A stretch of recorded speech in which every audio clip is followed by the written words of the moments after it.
Ficou um pouco confuso com o Duna? Não leu os livros e não entendeu algumas coisas desse primeiro filme? Por que a família Atreides foi dizimada? Quem são essas tais Bene Gesserit? Fica aí que logo depois da vinheta eu vou te explicar algumas coisas sobre Duna.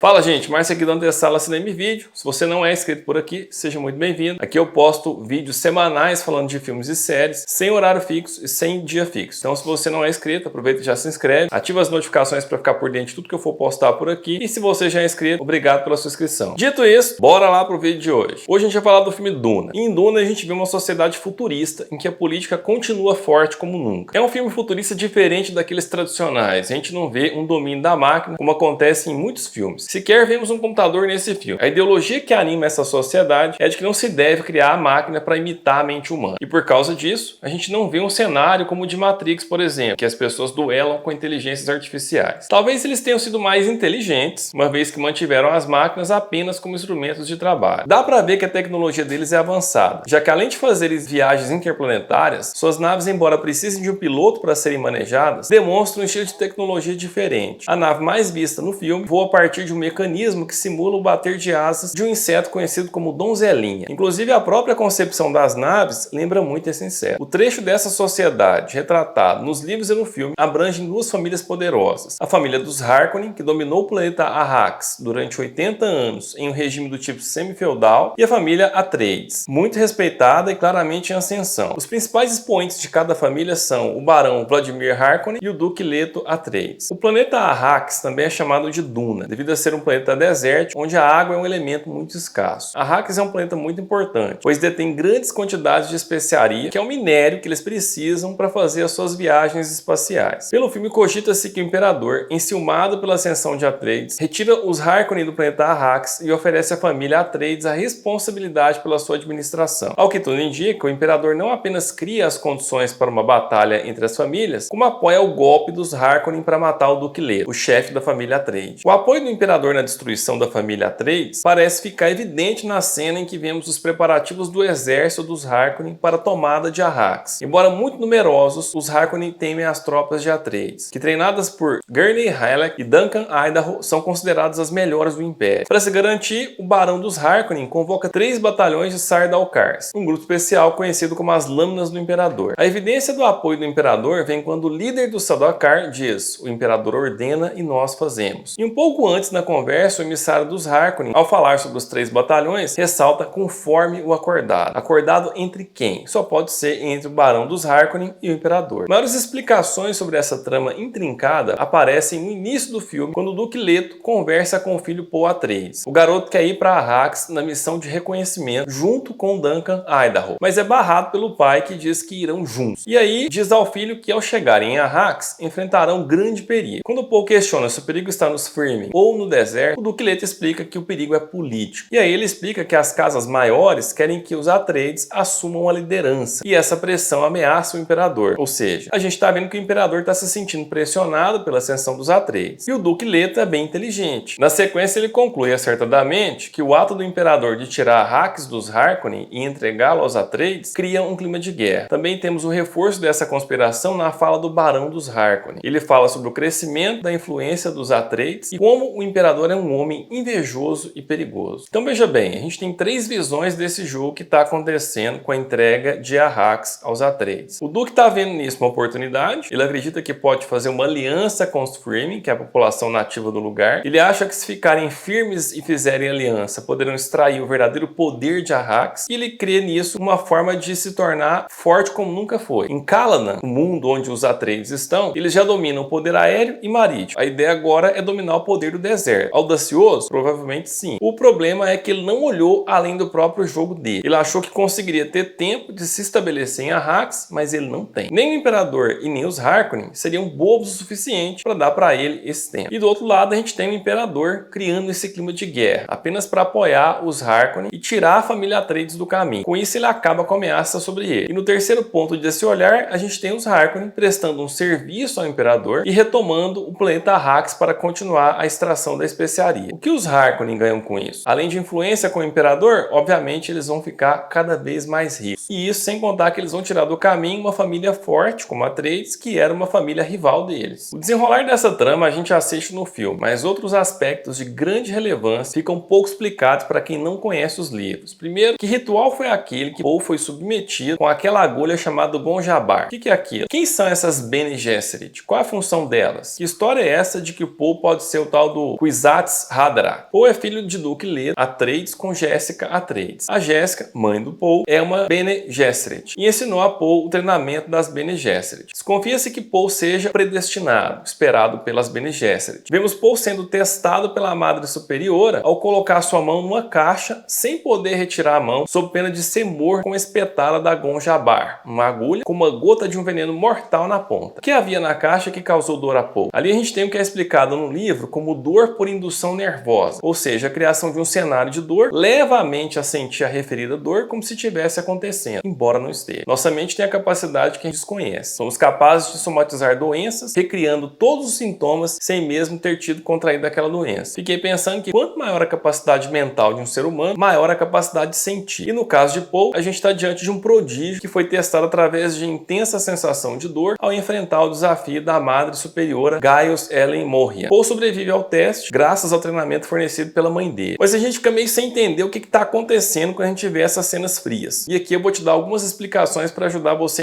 a entender o que se passou ali. A Irmandade Bene Gesserit era uma poderosa e antiga ordem formada apenas por mulheres, cujas ações e objetivos foram essenciais na evolução da humanidade ao longo dos milênios. Elas possuem uma influência política muito forte, tanto que os Harkonnen recebem ordens expressas da Madre Superiora para não tocar em Paul e sua mãe. Cumprindo as ordens, eles não matam nem o Paul e nem a Jessica, com receio de encontrar alguma vidente e serem descobertos. A decisão deles é deixar os dois no deserto, esperando que algum verme os mate. Através de um processo de acesso a memórias, a Irmandade Bene Gesserit possui conhecimento que remonta aos primórdios da humanidade. O objetivo dessa Irmandade era poder e influência através da concepção de um Bene Gesserit masculino que teria poderes prescientes e seria o tal Kwisatz Haderach, o predestinado. Esse plano foi frustrado por Jessica Atreides, a mãe de Paul, que concebeu Paul a partir de sua união com o Duque Leto. Foi assumido que Paul Atreides era esse tal Kwisatz Haderach. A insatisfação da madre com o ato de Jessica fica evidente quando, após testar o Paul, ela manifesta o desconforto com o fato de Jessica ter treinado o Paul nas artes delas, a despeito das regras que elas sabiam que eram bem claras e proibiam isso. E o que eu fico pensando aqui é que a madre, claramente insatisfeita com a vida de Paul, queria que ele falhasse no teste da caixa para que pudesse matar ele com a Gonjabar. A evidência disso aparece quando a Jessica questiona se a madre precisava ter ido tão longe. As Bene Gesserit eram muito poderosas e não apenas no contexto político. Embora pouco mostrado no filme, elas possuíam habilidades que não podiam ser rivalizadas por ninguém no universo conhecido. Fisicamente, elas eram capazes de controlar todos os músculos e nervos de seu corpo, inclusive as fibras individuais. Entre as habilidades delas, a gente tem a capacidade de decompor o alimento em seus ingredientes até a sua composição química, a alteração do metabolismo para tornar venenos inofensivos, a capacidade de alterar o próprio fluxo sanguíneo, temperatura corporal, frequência cardíaca e nível de consciência com o objetivo de sobreviver em ambientes hostis ou escapar de amarras, a capacidade de perceber se alguém está dizendo a verdade ou não, e essa habilidade fica mais forte apenas nas Bene Gesserit com treinamento específico. De regra, a habilidade se reduz à percepção de que algo está errado. As Bene Gesserit também são capazes de controlar sua própria fertilidade, escolhendo quando engravidar e o sexo de seus filhos. Por isso, a Madre Superior estava tão brava com a Jessica por ter concebido um filho homem, quando a autorização dela seria apenas para a concepção de filhas mulheres. Mas não para por aí, gente. As habilidades mentais das Bene Gesserit incluíam altos níveis de disciplina. Além disso, o indivíduo treinado pela Bene Gesserit poderia monitorar outras pessoas para detectar emoções, motivações ou mesmo coisas físicas ocultas, como armas ocultas, sotaque falso, cirurgia ou engano em geral. O filme mostra pra gente duas habilidades especiais delas, a voz e a superioridade em combate. A voz é a habilidade de influenciar as pessoas diretamente, dando a elas ordens com uma certa frequência na voz. As pessoas que recebem esses comandos pela voz quase nunca conseguem resistir. A gente vê essa habilidade no filme quando Paul e Jessica estão presos na nave Harkonnen após o ataque em Arrakis. O Paul ordena que o soldado retire a mordaça de sua mãe e aí o soldado se ferra. A Jessica ordena que um mate o outro, o piloto tenta contornar a situação, ela ordena que ele pare, que solte ela, que entregue a faca e na sequência ela mata os outros 2 soldados. É a habilidade superior no combate corpo a corpo, que tanto homens quanto mulheres com esse treinamento se tornam incomparáveis. Apenas os guerreiros Sardaukar e os Fremen de Arrax podem se aproximar das habilidades de uma Bene Gesserit em relação a técnicas de combate, velocidade de ataque e desenvoltura. Mas a gente está falando aqui só de se aproximar, nada de igualar. No filme a gente vê a superioridade do Paul no deserto, quando ele enfrenta aquele guerreiro Fremen chamado James, que não estava aceitando a inclusão dele e da sua mãe no grupo. É dito a Paul que James é um bom guerreiro, que não vai deixar o Paul sofrer. Ou seja, eles estão achando que o Paul já perdeu a luta. As cenas de luta desse filme são impressionantes e em mais de uma oportunidade o Paul tem a chance de matar o oponente, mas mostra compaixão. O líder do bando chega a achar que o Paul está brincando com o seu oponente, tamanha a sua superioridade em combate. E nesse momento, bem como em outros diversos momentos do filme, ele escuta um sussurro dizendo Kwisatz Haderach. E isso nos leva ao último trecho do vídeo de hoje. Esse termo originou-se dos poderes prescientes das Bene Gesserit e de sua incapacidade de atingir uma determinada área do conhecimento presciente. Mais especificamente, o uso da especiaria permitiria o acesso da memória genética das irmãs, mas apenas de antecessoras femininas. Por razões desconhecidas, elas não tinham capacidade de acessar o lado masculino das memórias, e a simples ideia de tentar era considerada aterrorizante. Então, para ter acesso a esse conhecimento que foi privado a elas, devido a essa limitação, foi criada essa ideia do Kwisatz Haderach, um Bene Gesserit masculino, cujos poderes viriam a unir o espaço e o tempo. O desejo delas seria descobrir esse conhecimento, e seus poderes associados as levou a iniciar o seu famoso programa de reprodução, que tinha como objetivo de reproduzir um Bene Gesserit masculino que tivesse sob o controle da Irmandade. Elas sabiam que esse homem não apenas possuiria memórias do lado masculino, mas teria capacidade de prever o futuro de forma extremamente precisa, superando poderes de uma reverenda amada. Talvez esse seja um dos motivos do tamanho descontentamento da amada superiora Gaius ao conhecer o Paul. A Jéssica não só violou a ordem ao conceber um filho homem, a gente viu que ela poderia escolher se ela queria ter filho homem ou mulher, é um dos poderes da Bene Gesserit, como ela deu para a madre um predestinado que elas não poderiam controlar. Além do mais, o plano original das Bene Gesserit implicava em conceber o predestinado pela união das casas Atreides e Harkonnen, selando a paz entre as duas. Elas queriam unir a filha que não nasceu de Duque Leto com o herdeiro da casa Harkonnen. Esse plano teria previsto o fim da rivalidade entre as grandes casas e colocado o predestinado filho desta união sob total controle das Bene Gesserit. E que eu vou te dar um spoiler em relação ao próximo filme, então já fica o alerta. Na história do livro, a cumplicidade silenciosa da Irmandade na morte de Duque Leto, pai de Paul, gerou nele a desconfiança em relação à Irmandade Bene Gesserit. Como resultado, quando Paul atingiu a idade adulta e ascendeu ao trono, ele jurou que nunca estaria sob o controle da Irmandade. A Irmandade perdeu o controle do seu programa de procriação. Ou seja, a gente está percebendo que o Paul nunca vai ser o garotinho dócil, controlado que as Bene Gesserit queriam. E o que será que vem na continuação do filme, que já foi confirmado para chegar em 20 de outubro de 2023, hein? Você quer saber o que pode vir no segundo filme? Me conta aí nos comentários. Quem sabe eu não faço um vídeo antecipando um pouco do que a gente pode esperar na segunda parte de Duna. Bom, gente, eu vou ficando por aqui. Espero que você tenha gostado desse vídeo. Se você gostou, deixa seu like, compartilha o vídeo, me ajuda a fazer esse canal crescer. Aproveita para me contar aí nos comentários o que você achou dessa análise. Alguma coisa do que eu disse fez sentido para você? Comenta aí embaixo. Ah, e não esquece de curtir o vídeo, também de se inscrever, ativar as notificações. E se você achar que vale a pena, por que não compartilha esse vídeo? Valeu demais, gente. Obrigado pela audiência. Um grande abraço. Até a próxima. Fui!